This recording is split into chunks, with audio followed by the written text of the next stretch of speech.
G'day ladies and gents, and welcome back to War Thunder with Mags, and welcome back to War Thunder Ground Forces. Now today's video is again going to be a little bit of an odd one. In fact, it's going to be such an odd video that I was really hesitant to actually make this one. To cut a long story short, after events that you will see in just a moment inside of this Ground Forces battle, I was called a hacker. Now, this is not the first time this has happened. Whenever you have a good match, people tend to throw it around. But in this particular circumstance, I could actually sort of see why the player on the other team might think that. And it occurred to me that this is something that newer, inexperienced players may encounter and not quite understand exactly what's happening. In fact, this may be something that experienced players encounter and not quite understand what is happening. This is actually demonstrated in this very match. This is the Black Prince that I'm driving here at the moment. It's a battle rating 6 premium British tank. And this is a 6+ battle. There are Tiger 2s on the enemy team. We will be encountering one of those in just a moment. Now, the Black Prince is not the fastest tank in the world, but it's not necessarily a bad thing. It is well armoured and it does have a pretty alright gun. The slow speed itself can also be an advantage. While in a close range fight you would like something that's a bit more manoeuvrable and a little bit goier, from the start to the initial battle, not being the fastest tank in the world is actually not such a bad thing. It makes it pretty much impossible for you to rush into a bad position, and it gives you the perfect opportunity to get to engage targets that have rushed into bad positions.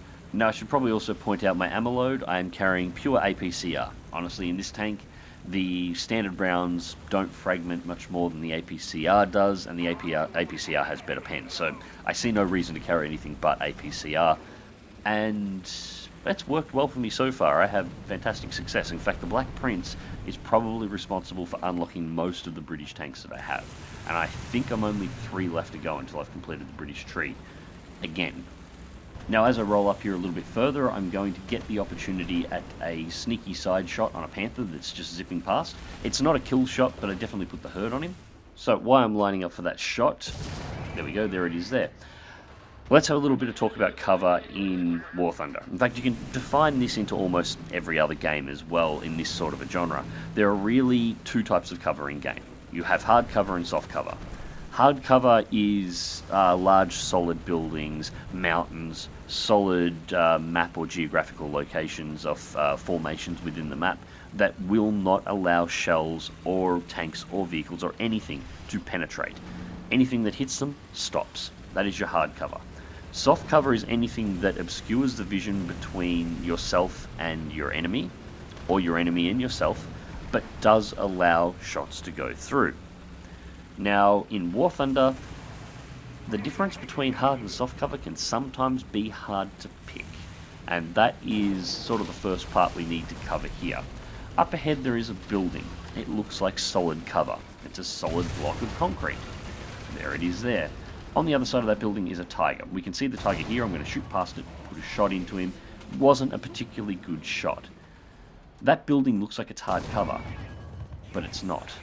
Now I'm just going to pause the video here for a second. I'm going to have to do this a couple of times because this all happened fairly quickly.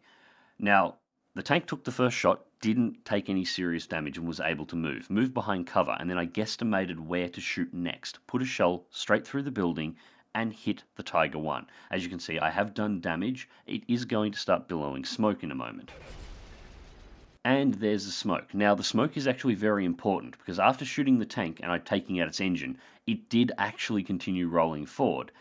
The smoke gives me a line for where that tank actually is now sitting behind the building and allows me to line up my next shot. Now, I know the terrain features here. I know there's a dip that goes down into a small dirt road that leads around to the small creek that goes around to where the ACAP point currently is. And I know the direction that the Tiger was trying to drive in. Now that gives me a fair idea on where it was trying to go. I don't think it's made the creek yet at this time, so I'm going to keep the next shot at about the same height as the last one, but I'm going to use the smoke above the building as a marker on where to shoot through the building.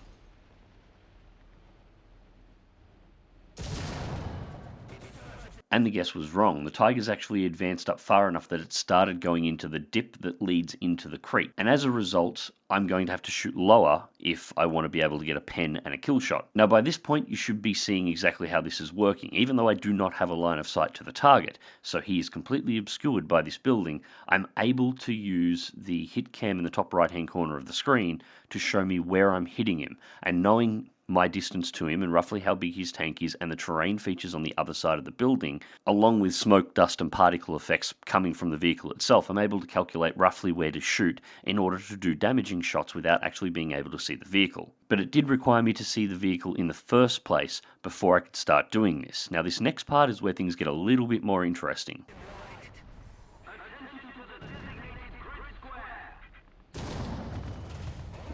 Now, as you can see, that is not a Tiger H1, that is a Tiger 2. Now, what's actually happened here is the Tiger H1 has managed to roll itself forward slightly, and I've missed, but directly on the other side of it was a Tiger 2.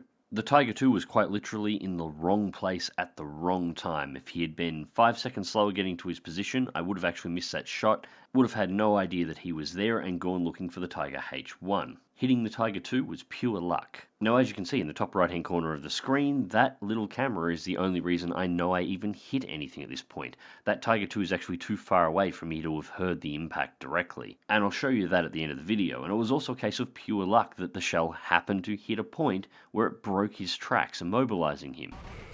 So knowing that the Tiger 2 is now immobilized, I adjust my line of fire just slightly and fire again. And there we have it. The Tiger 2 has just been eliminated by me, and at no point did we have a direct line of sight to one another. Now, as you can see, I just fired my next shot, and I hit nothing. Now, that's very important, I'll come to that in a moment. But you can see here that while on my side you can see exactly how I did this, and you can see that most of this was actually pure luck. Engaging the Tiger 1 was fine, we saw it in the first place and we saw it move, and it wasn't hard to work out where the Tiger 1 went. However, the Tiger 2, it was pure luck that I happened to hit it, it was pure luck that I happened to take the tracks off it, and, well, really bad luck on his behalf that I managed to take him out. But from his side, he'd just driven away from a ridgeline that was providing him cover, immediately got immobilized, and then took one straight into the tank that killed him. And all that from a tank that should not have been able to see him. And there was nothing he could do to respond. He wouldn't have even been entirely sure where the shot that just killed him came from, other than it came from through the building. From his side, that would have looked like I was straight up cheating. While from this side, you can clearly see, well, no, there was no cheating involved. Now, I said a moment ago that it was important that when I fired that last shot there, I hit nothing. That was very important. At that point, after killing the King Tiger, I wasn't entirely sure where the Tiger 1 was. It's clearly finished its repair. I fired a test shot and missed. Since I hit nothing, I no longer have the cam in the top right-hand corner feeding me information, so I no longer know where the target is. At this point, I have no choice. I have to advance forward and start looking for the target again, so I know where to shoot next. So we advance up just a little bit. I can see a little bit of smoke coming off the right hand side. I'm not sure if that is my Tiger or not. I see the marker come up. There is definitely something there, so I take a test shot, hit the turret, do get a pen, and another shot comes in from the left hand side from somebody who does have line of sight and takes Tiger H1 out, and that is an assist. And then just to show that I am entirely blind here, I get myself really dead by being dumb enough not to look to my right. And you know, in honest truth, I may have actually deserved that right there. Anyways, let's skip back through and watch this whole thing without interruption. So, as I was saying before, this whole thing from the perspective of somebody getting shot at through the wall would look like somebody cheating. But as you can see looking at it from this side, it's not. The entire thing, however, does involve the kill cam in the top right hand corner, or the hit camera.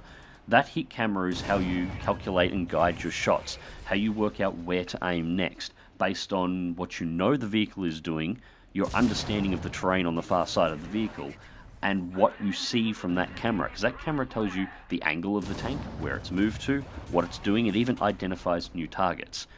The whole thing works on that camera. With that, you are able to shoot through walls, and no cheats or anything else are needed. You can do this on any place in the map that has a soft cover component, preferably a building that you can shoot through. Now, to be perfectly clear, I actually like the kill cam in the top right hand corner of the screen. I think it's a really fantastic feature, but there is definitely a discussion to be had here on whether or not it should be available during the match in realistic and definitely in simulation battles. That's not a discussion I'm going to go in here. I'll let you guys have that discussion in the comment section. This video was just about demonstrating that just because you get shot through a wall does not mean that the person who killed you is actually cheating. In many circumstances, the game itself provides you with more than enough information to pull off through wall shots taking out targets, if you know how to interpret that information. Anyways, ladies and gents, I hope you enjoyed the video. Thank you very much for watching. Don't forget to have a bit of a discussion in the comment section down below. I'm very interested in your thoughts on the camera and, in fact, in all of this. Remember to click like on the video if you do like it, subscribe if you want to see more and you haven't already, and until next time, fly smart, fly safe, and I'll catch you in the skies.